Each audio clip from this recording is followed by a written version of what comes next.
Hi guys, from Pax Europiana here, the so-called new series of mine, the Sunset Talks. Yeah? After the Schönbrunn talks I did when I was in Vienna, and I will continue when I'm back in August, in middle of August I will be back in Vienna. I will now do the so-called Sunset Talks here in Tours and explain key issues, interesting things about the Balkans and about why Macron's no to the Balkans was a big mistake, why Macron should come here to be very happy. I just invited him to Albania to learn about the country, and I will now focus in this first Sunset Talk about the crisis between Albania and Kosovo leadership, between Rama and between Albin Kurti, and why this is really very wrong what Edi Rama does to Kosovo at the moment, and I really criticize him for that. I will share some of the views here, and I will explain why Kosovo matters for Albania. You know, it's not only that. All these people, all this tourism industry, all this amazing kind of capacity, yeah, it's very much built by Kosovo Euros, yeah. And these are the Kosovarians who are making holidays here, and in the 22 kilometers below, on the other side, and in all the other facilities here, and also in Velipoje, in Šenčin, in all the beaches. It's very much the Kosovo people who make holiday here, and you know, why to offend them? I really cannot understand it. And what Mr. Rama is now doing is very offensive for the Kosovo people. Huh? Working with the enemy over the heads of Kosovo and being such a kind of for the government of Kosovo is really very hard. Yeah, it's very, very mean. Yeah, because Albania still is a relatively big power here with 2.5 million people. Yeah, more and more leave after the bad management of Mr. Rama for the last 8 years, but nevertheless, yeah, it's a big power, it's an independent state, you know. Kosovo is of course a bit more fragile still, you know, it's just 13 years old, not 108 or 112, so it's next year it will be 110 years Albania is created.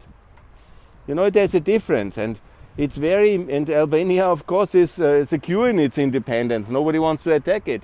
Whereas it's very, very true that there is a big danger still to sovereignty of Kosovo and all these projects which now the dialogue, Vučić definitely wants to undermine Kosovo, and he wants to have a dominance in the Balkans, it's very clear. And now there comes the moment in this dialogue, in this very critical moment where there's so much pressure from the international, from America and from Germany and Europe on Kosovo to make concessions, and then Rama runs away with his best friend Vučić and proposes many projects which the Kosovo government can hardly accept, yeah, and runs with that. I mean, that's very mean. That's really very outrageous, yeah. And I'm not disappointed because I knew Mr. Rama will do these things. I know him from the opposition times, yeah. But I'm still very disappointed he's doing it so with, I thought, you know, there might be some kind of left-wing solidarity, because Mr. Kurti definitely is a left-wing leader, Mr. Rama definitely is a left-wing leader. They call themselves the stars of the progressive stars of the Balkans. And what they are doing, you know, when they do run these brotherly nations, they put a lot of obstacles in front of them, and they really do very annoying things. And you know, why they do it, it's hard for me to understand the logic of that, yeah, because why to annoy each other, why to put obstacles, yeah, and why to personally inflame the relations so much in this toxic way, yeah? In this critical moment again for Kosovo in the dialogue. Of course it's difficult, yeah, because Vučić is now since 2014 basically dominating the Balkans with his agenda setting and also his kind of authority which he has achieved. Yeah? And then obviously, and to do that, it's very hard to understand for me why Mr. Rama is doing that. What's the economic benefit? What's the political benefit? I call since many years now, a decade, I call for Balkan Benelux. That's the logical project for the Balkan, and it's very justified. I call for the euro in Albania and in Macedonia to have a currency union in the euro, our currency. Yeah? I call also for the customs union between Albania, Kosovo, Macedonia, Montenegro, And that's a very logical thing, because we have a customs union as well with Turkey, and all the countries will anyhow join the customs union. And I think it's very logical. But no, mini Schengen it must be. The origin of that term is actually from the former president and the founder of the republic, Mr. Sediu from Kosovo. He has proposed the 4 countries to form a Schengen-like free movement agreement. Then all these projects were then hijacked by Vučić, and he calls it now mini Schengen. But he purposefully excludes, in many ways, Kosovo. And the way he does it, obviously, as if he would create their own European mini-union in the Balkans, somehow as an alternative towards the EU integration. That we really don't need. Yeah? What we need is, of course, a speeding up of accession, of course, openness, of course, trade integration, everybody in the customs union, everybody in the euro, everybody to go to the European Union. But the problem is that he shows no goodwill. There is no, mini Schengen would be no problem. Recognize Kosovo, Mr. Vučić, and we can do wonderful Schengens and mini Schengens and major Schengens and every kind of integration beautifully as independent states inside the European Union, inside NATO with the euro as the currency. That is wonderful. That is amazing, and that's really what is so logically and perfect. Yeah. But mini Schengen and complete openness in the case of non-recognition of Kosovo is more or less an indirect form of trying to swallow and somehow show the world the sovereignty of Kosovo is not necessary, and then to undermine it with that, and then later to also go to some minor countries by their complicity to have de-recognition, and then start this cold case that, okay, it's not so necessary anymore, the sovereignty of Kosovo, it's a bit annoying. And then who is the partner in crime with that? Mr. Rama. Ultimately, he should really focus on what is agreed in Trieste. In Trieste, I want to remind everybody that we have the Berlin Dialogue now for 2014, and in Trieste 2017 I made a lot of press statements about it, and it was really very good, you know, to have the regional economic area, all 6 countries working closely together to form that. In the digital market, in the energy market, in the transport market, in the customs agreements and the police cooperation, that's all very much compatible, and it's called regional economic market. But then he didn't like it because that was for everybody and he was not the leader. And then Vučić started to hijack this term mini Schengen, and then also with Rama together. And of course Macedonia is a bit squeezed in between and is also trying to be nice to everybody, to make friends and not annoy anybody. That's the position of Macedonia in the center of that. And then obviously to go ahead. And then this is now a kind of competition of regional integration projects. But in the case of Kosovo, to have a project then with a term where somehow the idea is that Vučić is the big guy in that and the headquarters is in Belgrade or what have you, this is certainly not possible. And also it's very ill-defined, the whole concept of mini Schengen, because mini Schengen means free movement of people. That's the idea, yeah? Is there really free movement of people planned in the terms that everybody can work everywhere, that everybody has the right to residence, the right to live, the internal market freedoms? Yeah, wunderbar. Yeah, wunderbar. Is it really like so that the Serbian government is ready to give everybody from Albania and Kosovo the right? I'm calling, you know, Schengen means a right. It's the internal market with a right, and it's the free movement of people, of capital, of labor. Is this the offer? Wonderful, let's do it, yeah.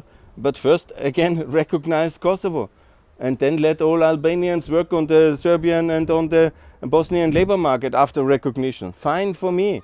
This is Europe. This is perfect. But the recognition I'm missing, the peace offer I'm missing.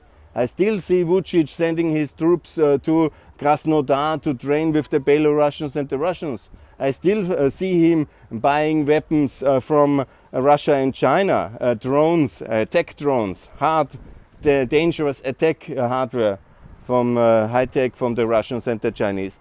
I still see him signing a free trade agreement with the Eurasian Economic Union, our competition.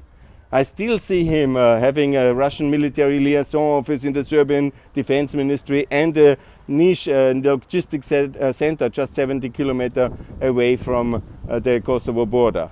I still see nothing about the peace highway really being built, and the one they will do now is only a 2-lane speedway and nothing like a real highway like in Kosovo the standards are. Look, and many other things I see, of course, no sanctions joining, the whole problem of working with the Russians against Ukraine, excluding Ukraine from CEFTA and Regional Cooperation Council, having this kind of fighters on the Donbass on the Russian side, and so on and so on. And all the other issues about non-compliance with this Mladic Mo General phoning into the morning shows, yeah, and so on and so on. There's hundreds of things. And the whole question of missing action, of missing people from the war and so on. I have documented all these things now very well in many videos. When you see the video about Rajak, about Trekas and the whole Kosovo genocide. Where is the apology? Where is the active form of showing the world that he is sorry? He is not. Seems so. And he is not ready for peace, and then we should do mini Schengen, and then Rama works with him on that one and somehow squeezes Kosovo and the new leadership. Already one government fell under American pressure, the Kurti I government. Yeah? What's the idea of Rama? And to withdraw the carpet together with the Americans under the second Kurti government? And what is then gained? He will win again, and the situation will be just more toxic. I mean, no Kosovo government can agree to such demands, yeah? And the situation without recognition. And it's very, very terrible that the government of Albania is behaving in this manner. It's really time that there is a coalition government, and the Ministry of Education must be taken out of the Socialist Party and into the Democratic Party, and there must be some kind of reason back. The whole last 3 years with the land swap and all these terrible ideas which Rama supported together with Vucic, and now again this crisis we have this summer 2021 between the two probably nations, it's utterly ridiculous and very bad. And that's my opinion here from the sunset. Anyhow. Okay, now I have exhausted my energy in the heat here. Okay, I'm calling for peace, I'm calling for Balkan Benelux, I'm calling for Albania to adopt the euro. For it's also, I have recommended now several times to the government of Kosovo to explain that Kosovo is much more advanced in the European reality, on the European accession. It has the euro. It's not a joke, it's real, it's there. It matters very much. Yeah, it's the most important instrument we have. And all regulatory efforts of Kosovo are much more successful. Look at what they do, the highways. They do build European highways, yeah? Not like in Albania. In all kind of, when it comes to phytosanitary standard, to building permits, to the construction reality, when it comes to every single aspect of European regulatory reality, Kosovo is more advanced than Albania today. Because here the tradition is Southern European, like in Greece. Yeah? Yes, we do it on paper, but in reality we don't do it, as we have learned in Greece. And that's very similar in Albania, there's no doubt, and you can see in all aspects. Yeah? In Kosovo they do it more like Austria and Switzerland. Yeah? They really do it when they sign something, okay, they have some difficulties, they work on the capacity, but after 5 years you come back and they have done it, they have learned it, and they're implementing it, and it matters for them. What is the regulatory reality, and then they try to implement it. It's a Central European nation. They do the things, and they are much more advanced than it is in this beautiful country. It's much more beautiful, honestly, to see. I love it. But good. So what is needed is Balkan Benelux. We can then invite, of course, Bosnia. They are a friendly nation to about 65%. Unfortunately, they are hijacked by Mr. Dodik, and the constitutional reality of Bosnia is like that. So we are a bit stuck there, but they have also, if they want to join Balkan Benelux, is absolutely fine. And REA, the regional economic area, is also completely fine, also with Serbia. But Serbia obviously has to change its direction. And here must be some signs of goodwill. I mean, we cannot, where's the call for peace from Vucic? The peace offer last Monday was rejected, the Kosovo peace offer, this declaration that would have been, and anyhow non-binding, but at least a nice way to say that both sides are respecting each other, if not recognizing. But I see no recognition. I see a lot of Russian pivot. I see a lot of grandstanding with China, a lot of openness to our enemies and our hostile opponents. And that's the Serbian reality. And, you know, we cannot, what Rama then wants with Vucic is for me a mystery. I have no understanding and no comprehension, and it's very disappointing if you would not be already so disappointed. So, yeah, there we are. In the summer of 2021, it's very beautiful. The economic crisis, obviously from Corona, hopefully now a recovery will come, and then it would be wonderful if Albania adopts the euro and shows that it's also really ready for Europe by doing so, and then gradually also going into changing the foreign policy tag, not being like hypnotized by Vucic with land swap from 2018. That was a horror, and then again came this today, this mini Schengen crisis, this double squeezing of Kosovo, and this kind of Albanian-Kosovo crisis of 2021 is utterly unnecessary, and I call to end it, and I call for peace in Europe, in the Balkans, by the euro, and also by the new agreement, a customs union between Albania and Kosovo, where Macedonia and Montenegro are invited, and then to build here a very strong unity, EU compatible between the four countries, and then the four countries who have together about the size of Serbia to invite Serbia to join, and then also to see if Serbia is ready for peace, the euro and the customs union and NATO membership. And once that is all achieved, then Serbia is also welcome in the European Union, and otherwise there's anyhow no way for Serbia in its present condition, neither in mini Schengen nor in a regional economic area nor anywhere else, because they seemingly are not ready for peace. And so that's the situation. That's very serious, unfortunately. I'm talking about serious, complicated things here in the sunset. I really love it, and I greet you all in friendship and for peace to also reconsider the Albanian priorities. It's really very mean, and the people in Kosovo are very disappointed from the top to the lowest level. There's major disappointment in Mr. Rama and his policy. And okay, yes, the Kosovo people are alone. Albania is not with them currently, but they will succeed. They will be very successful because they have the euro, they have American and European backing, and they really work on the European standard, and that's the future of the Balkans. Good. Now for peace. See you, and Pax Europiana will be back again with more updates about the Southern Balkans and the road to peace. Thanks a lot, and best regards.